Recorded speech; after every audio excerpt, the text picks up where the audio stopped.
지난 시간에 야고보 사도는 우리에게 세상과 벗되지 말라.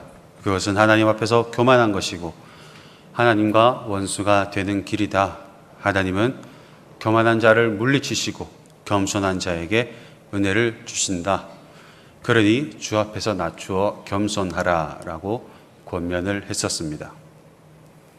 그리고 이어서 야고보 사도는 오늘 본문에서 두 가지 문제를 다루고 있죠. 먼저 첫 번째로 11절과 12절에 형제를 비방하고 판단하는 문제, 그리고 두 번째로 13절부터 17절까지 주제 넘은 야망에 대한 문제. 그런데 야고보서의 특징 가운데 하나가 무엇인가 하면 본문이 이렇게 단락단락 넘어갈 때마다 주제가 확확 이렇게 바뀌는 것 같은 그런 느낌을 주는데, 자세히 보면 그 모든 것들은 전부 다 하나에 연결된 주제라는 것입니다. 그러므로 오늘 본문도 언뜻 보기에는 하나님 앞에서 교만하지 말고 겸손하라 라고 말씀을 하셨던 지난 시간 살펴봤던 주제와는 뭔가 동떨어진 그러한 문제처럼 보일 수 있지만 실은 계속해서 이 문제에 대하여 말씀하고 있는 중이라는 거죠. 그런데 문제는 무엇인가 하면 오늘 우리가 살펴볼 이 본문은 우리의 삶에 너무나 가까이에 있는 말씀이라는 것입니다. 그 말은 곧 우리 역시나 우리가 인지하지 못하는 중에 하나님 앞에서 교만한 채로 우리의 삶을 살아가고 있었던 것일지도 모른다는 말이 되는 거죠.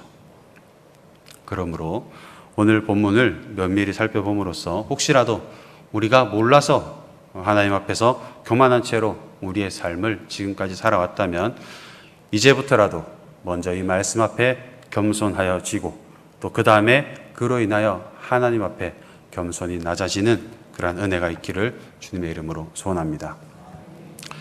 먼저 11절의 야고보 사도는 형제들아 서로 비방하지 말라라고 권면하고 있습니다.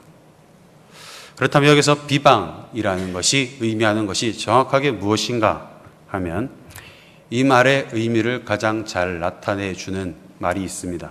중상모략할 때 중상이라는 말인데, 근거 없는 말로 남을 헐뜯어 명예나 지위를 손상시키는 일을 뜻하는 말로서 오늘 본문에서는 다른 사람을 나쁘게 말하는 모든 형태를 일컫는 말인데, 야고보 사도는 이 비방의 문제를 여기에만 머물러 두는 것이 아니라 11절 중반부로 가면서 이 비방의 문제를 판단, 즉 우리 스스로 재판장의 자리에 앉아서 형제를 비판하고 정죄하는 문제까지 그 범위를 확장시켜 가고 있는 것이고, 그래서 그 모든 행위를 하지 말라 하고 우리에게 권면하고 있는 것입니다.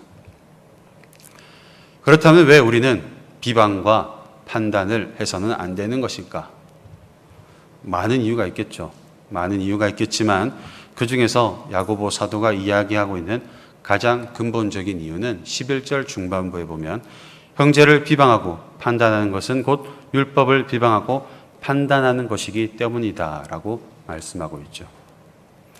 그렇다면 여기서 말하는 율법은 무엇인가 하면 작게는 내 이웃을 내 몸과 같이 사랑하라 하신 이 이웃 사랑의 말씀이 될 수도 있겠지만, 여기서는 즉 오늘 본문에서는 조금 더 크게 말씀 전체로 보는 것이 더 무난해 보입니다.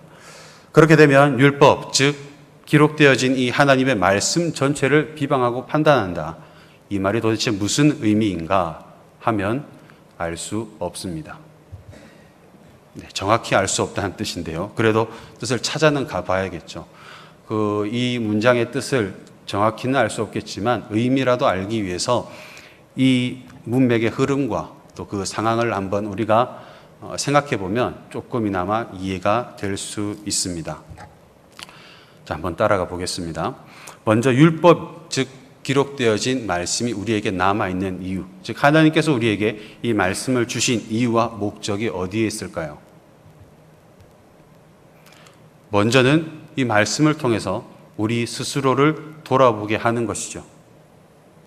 그리고 이 말씀을 통해서 우리 스스로를 돌아봄으로써 우리의 죄악과 우리의 죄인됨을 깨닫게 하는 것이고, 그로 말미암아 우리가 우리로 하나님께 나아가도록 하는 것, 이것이 율법, 즉 기록되어진 하나님의 말씀이 우리에게 주어진 궁극적인 목적이라고 할 수 있습니다. 그런데 이 율법을 가지고 나를 보는 것이 아니라 상대방을 먼저 본다면 그 사람의 마음속 깊은 곳에는 어떤 생각이 있기 때문일까요? 나에게는 그 율법이 해당 사항이 없다. 맞겠죠? 다른 말로 표현해 보자면 나는 그 율법에 전혀 문제가 되지 않는다. 왜? 나는 이미 다 지키고 있기 때문에. 그래서 나는 율법에 전혀 걸릴 것이 없기 때문에. 맞겠죠? 비록 이렇게 직접적으로 생각을 하고 또 입으로 말을 이렇게 하지는 않겠지만 이렇게 행동한다는 것은 그 마음속 깊은 곳에 자세히 내면을 들여다보면 이러한 생각이 그 밑바탕에 자리 잡고 있기 때문에 이 말씀을 통해서 나를 먼저 보는 것이 아니라 상대방을 먼저 본다는 것입니다. 그렇기 때문에 이 상대방은 아직까지 지켜내야 할 율법이 아주 많이 있는 사람, 반면에 나는 그것을 이미 다 지켜낸 사람.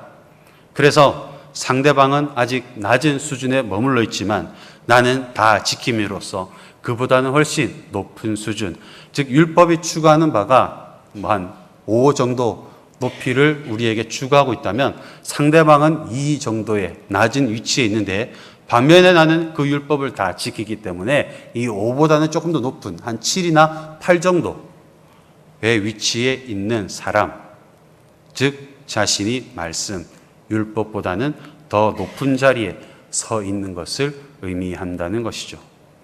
그렇기 때문에 11절 마지막에 보면 내가 만일 율법을 판단하면, 다른 말로는 형제를 비방하고 판단한다면 그 사람은 율법을 실천해야 하는 사람이 아니라 재판관이다. 즉 율법을 지배하는 자, 율법을 주관하는 자라는 것인데, 12절에 보면 입법자와 재판관, 즉 율법을 지배하고 주관하는 사람은 구원해 주시기도 하며 철저히 파괴시킬 능력도 있는 한 분, 즉 하나님밖에 없다는 것입니다.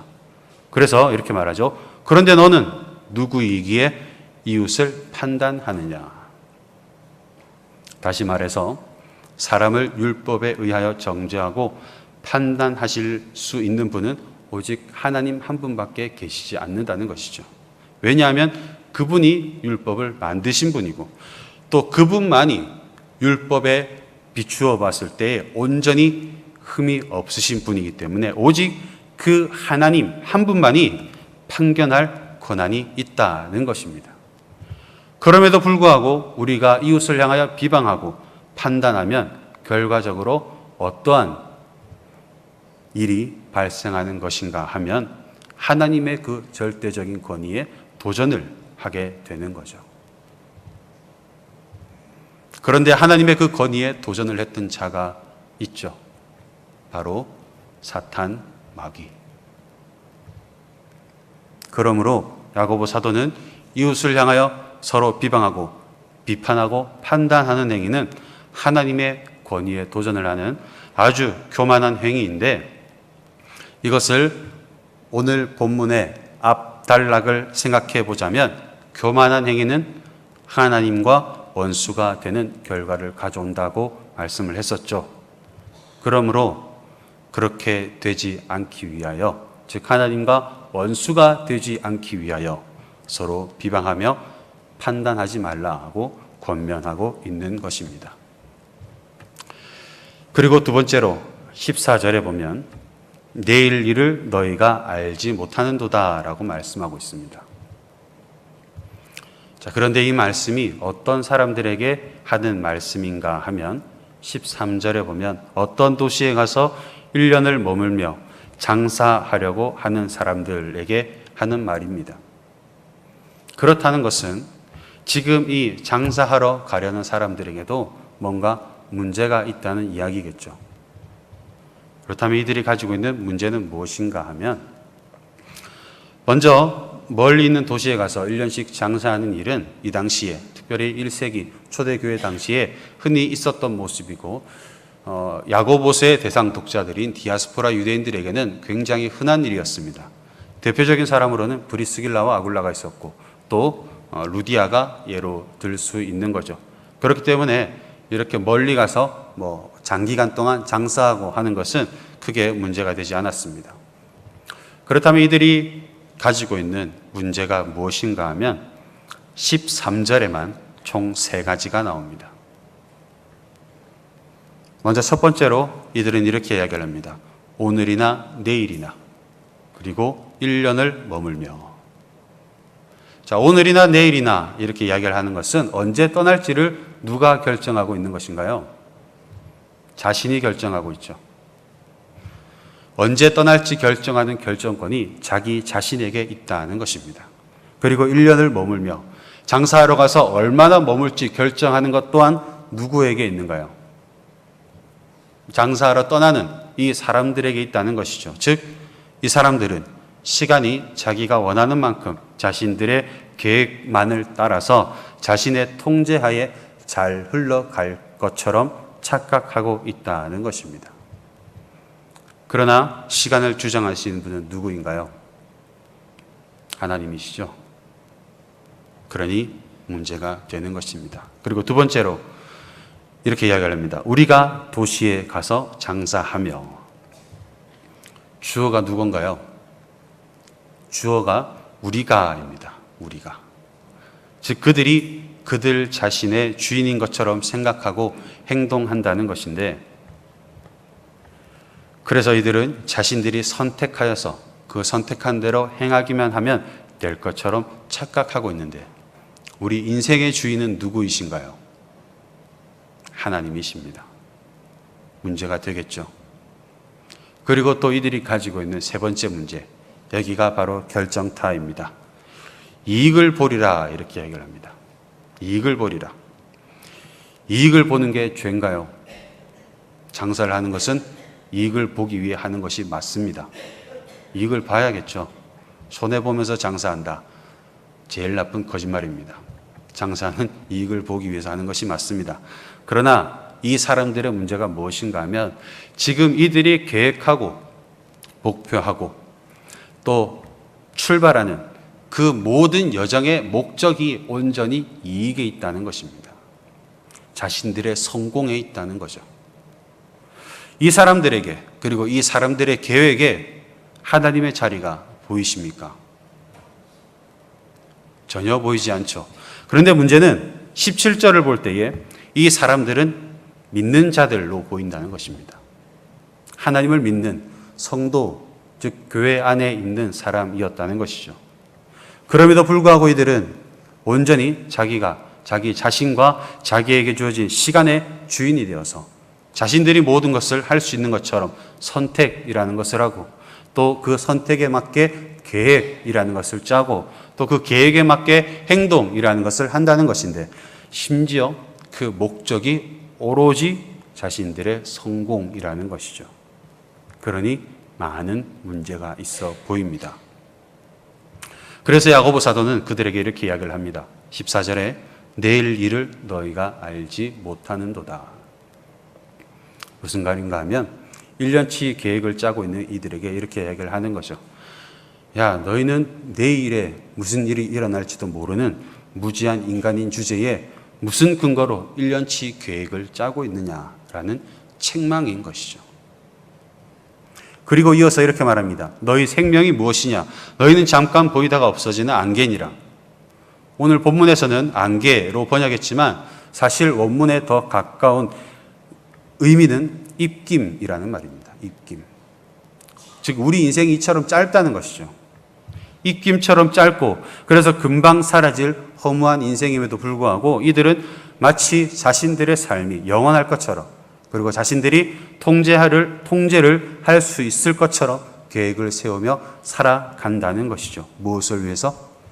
자신들의 성공만을 위해서. 성경에 나온 인물들 가운데 가장 성공한 사람, 즉 이 땅에서 가장 큰 복을 누렸던 사람은 솔로몬이라고 입을 모아서 다 같이 이야기할 수 있을 것입니다. 그런데 그런 그가 그 모든 것을 다 누려보고 인생의 말년에 자신의 지난 날을 돌아보며 쓴 책이 바로 전도서죠. 그런데 그 전도서의 주제가 무엇인가 하면 헛되다입니다. 살아보니까 다 헛되더라. 실체인 것 같아서 잡았는데 잡고 보니 손에 잡힌 것이 아무것도 없더라. 이 말을 하고 있는 것이 전도서입니다. 만약에 이 말을 제가 했다면 뭘 얼마나 누려봤다고, 안 누려봤으니까 그런 말을 하지라고 할 수 있겠지만, 이 말은 제가 한 말이 아니라 다 누려본, 다 가져본 솔로몬이 한 말이죠. 사실이라는 것입니다. 그런데도 이 상인들은 어리석게도 이 헛된 것을 잡으려고 하나님을 배제한 채 계획을 짜고 있는 것입니다. 그렇다면 야고보 사도의 말은 무슨 말인가? 이 땅의 것들에 마음을 두지 말고 아무런 계획도 짜지 말고 그냥 대충 적당히 살다가 천국만 가면 된다 라는 말을 하고 있는 것은 아니겠죠. 야고보 사도는 이런 말을 하고 있는 것이 결코 아닐 뿐더러 이러한 삶은 하나님 앞에서 게으르고 무책임한 삶이기 때문에 이 또한 하나님께 책망받을 만한 인생입니다. 그렇다면 우리는 도대체 어떻게 살아야 하는가? 15절에 보면 이렇게 말씀하고 있습니다. 주님의 뜻이면 우리가 살기도 하고 이것이나 저것을 하리라 할 것이거늘.